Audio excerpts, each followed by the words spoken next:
The slap came so fast, I didn't have time to react. My glasses went flying, shattering on the elegant ballroom floor, as 130 guests watched in absolute silence. My cheek burned, but the pain in my chest was far worse. Juliet, my daughter-in-law, had just slapped me on her wedding day because I refused to hand over the keys to my apartment. "That's what you get for being so selfish," she screamed at me in front of everyone. "A woman your age doesn't need so much space." The silence that followed was deafening. No one moved to help me as I crouched down, trembling, to pick up my broken glasses. Some guests looked away, uncomfortable. Others whispered among themselves. But no one, absolutely no one, dared to defend the poor old mother-in-law, who had just been publicly humiliated. My son Ethan stood motionless, his gaze fixed on the floor as if I were invisible. "You're not welcome here anymore," Juliet continued, smoothing her pristine wedding gown. "Ethan and I need our privacy to start our new life. Your apartment would be perfect for us, while we shop for something better." Her words were pure venom. For months, I had endured her condescending comments about my worn-out clothes, my old car, my simple life. But this had crossed a line that should never have been touched.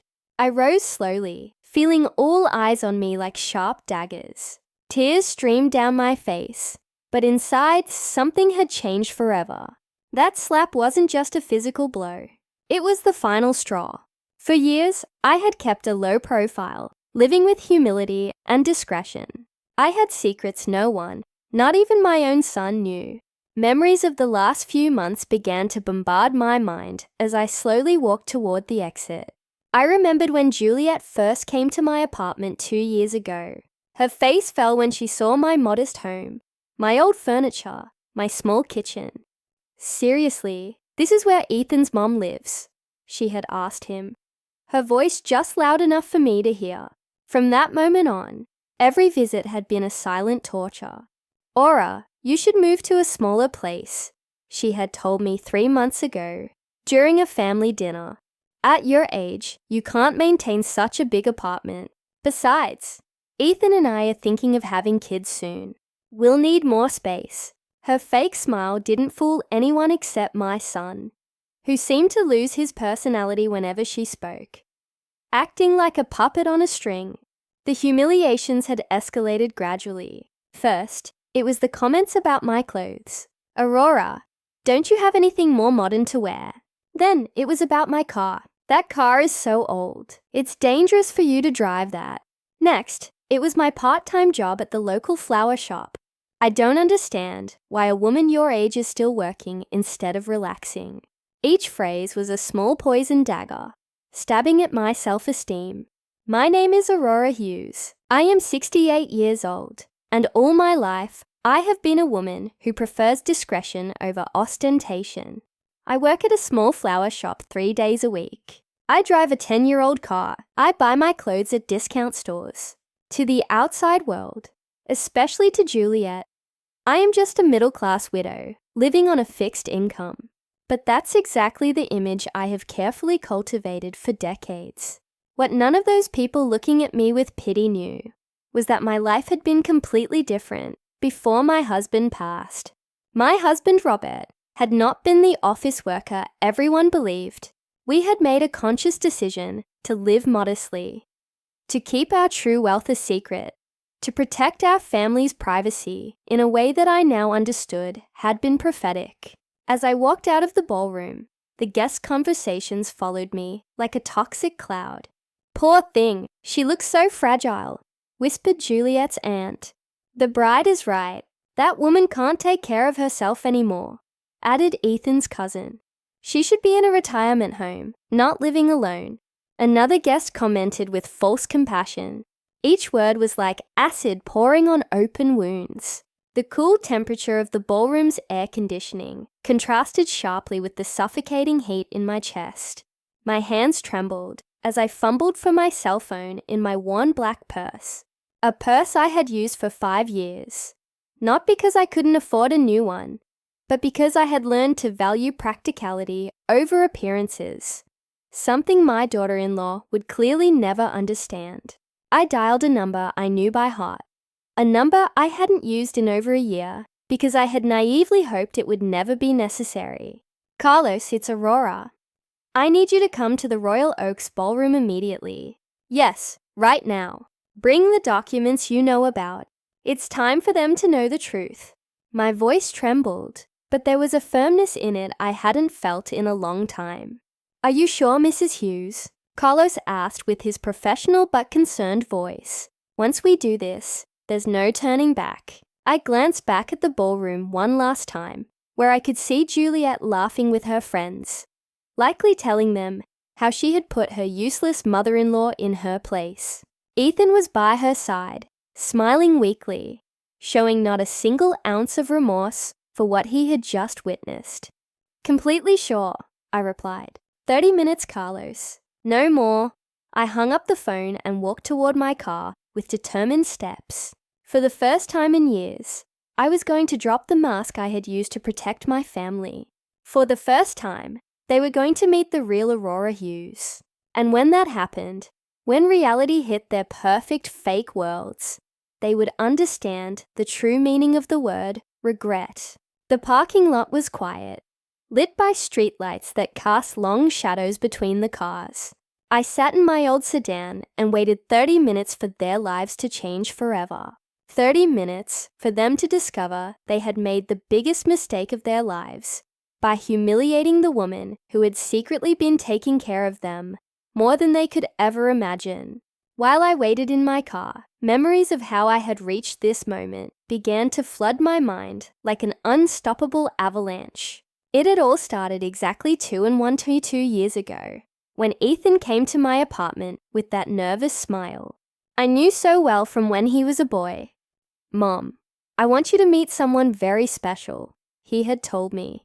And there she was, Juliet, with her perfectly styled hair, her designer clothes, and that smile that didn't reach her eyes. From the very first moment, I knew something wasn't right. The way she looked at my apartment, evaluating every corner with thinly veiled disdain, told me everything I needed to know about her intentions. How cozy, she had murmured, as she looked at my second-hand furniture and my sun-faded curtains. Her tone suggested the opposite. Ethan, completely blinded by what he believed was love, didn't notice the condescension in her voice. That first dinner had been a silent disaster. Juliet barely touched the food I had lovingly prepared, claiming she was watching her figure. When I asked her about her family, she gave evasive answers, but not before asking me about my financial situation with a curiosity that I found alarming. And how do you manage on a widow's pension, Aurora? It must be hard to get by on so little money, she had said with fake concern. What Juliet didn't know was that I had been observing her as much as she had been observing me. Over the next few months, I began to notice patterns that put me on high alert. Every time they visited my apartment, she would make comments about how outdated everything was, about how I deserved something better in my golden years. But her eyes always lingered on the details that really mattered. The prime location of the building, the panoramic view from my balcony, the size of the rooms.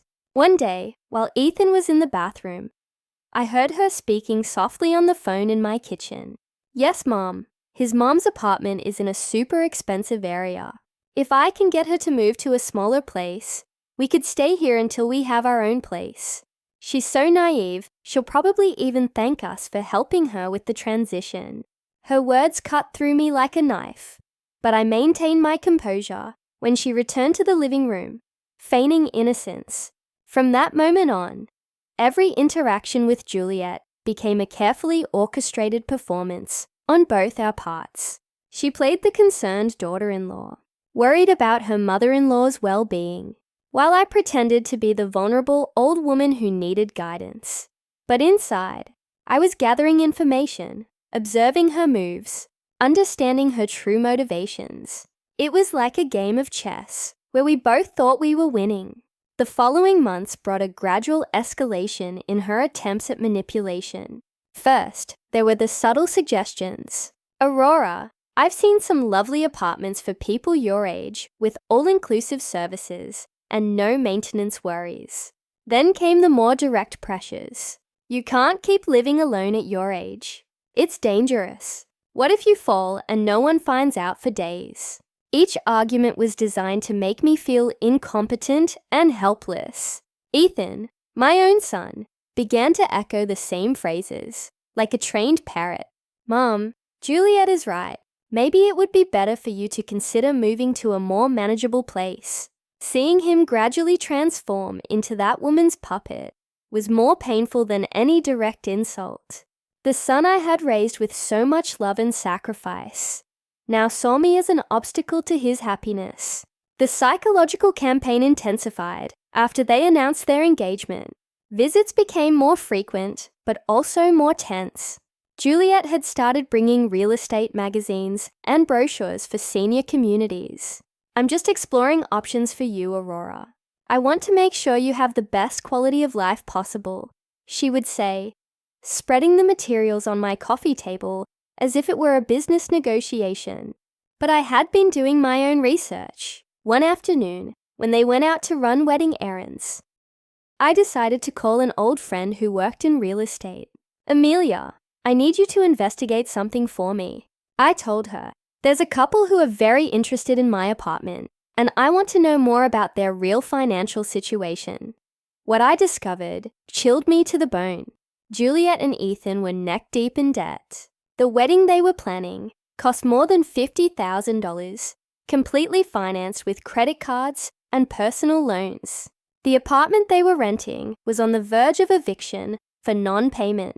The luxury cars they drove were financed with payments they couldn't afford. Their lifestyle was a facade built on suffocating debt. Everything started to make sense. The rush to get married, the insistence that I move, the constant comments about my economic vulnerability.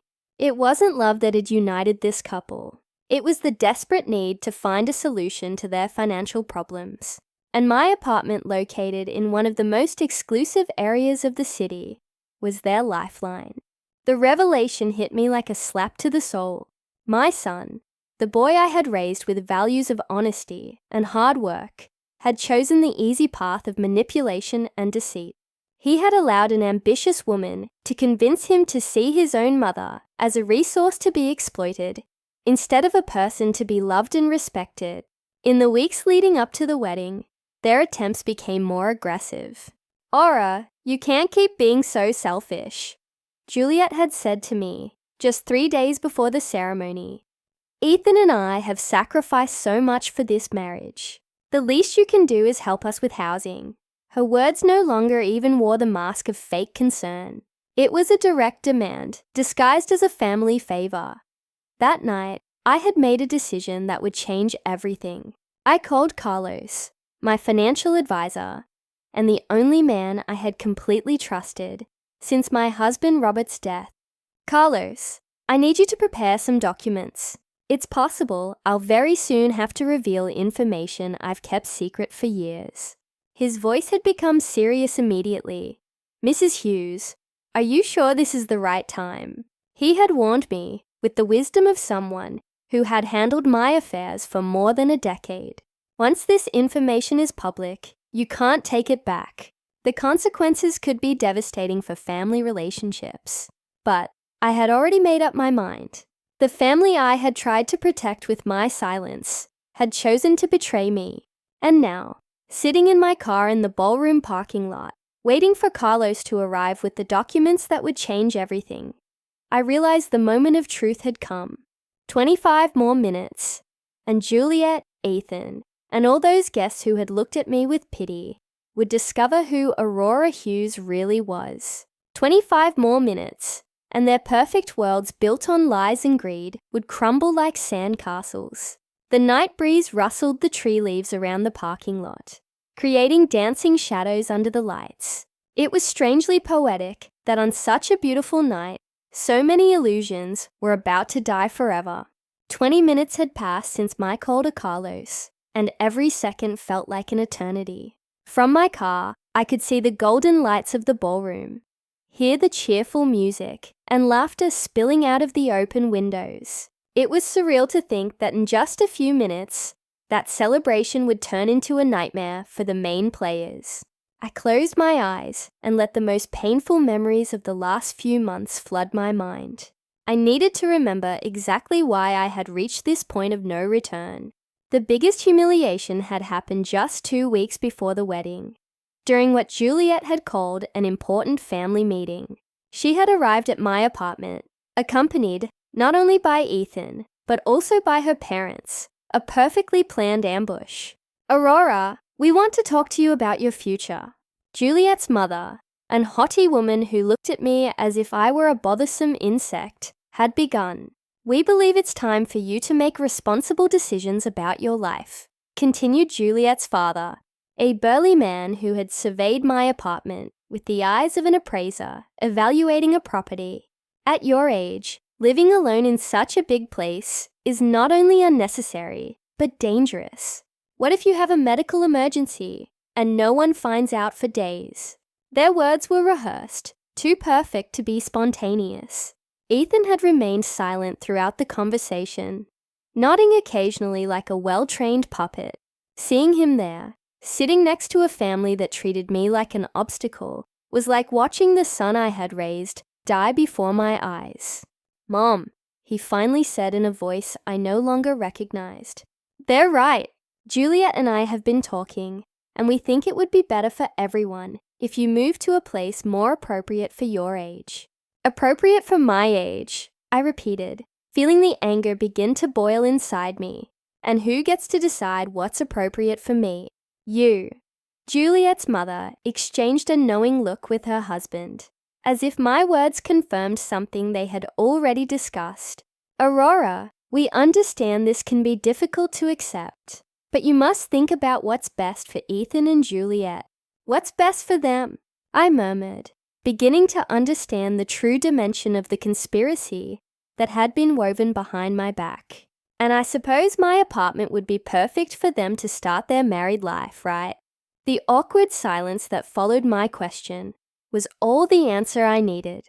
They had planned every detail of this conversation, every argument, every psychological pressure. Juliet took control at that moment, deploying her full arsenal of emotional manipulation. "Aurora, it's not just about the apartment. It's about your well-being. We've been doing research, and we found a wonderful residence for people your age.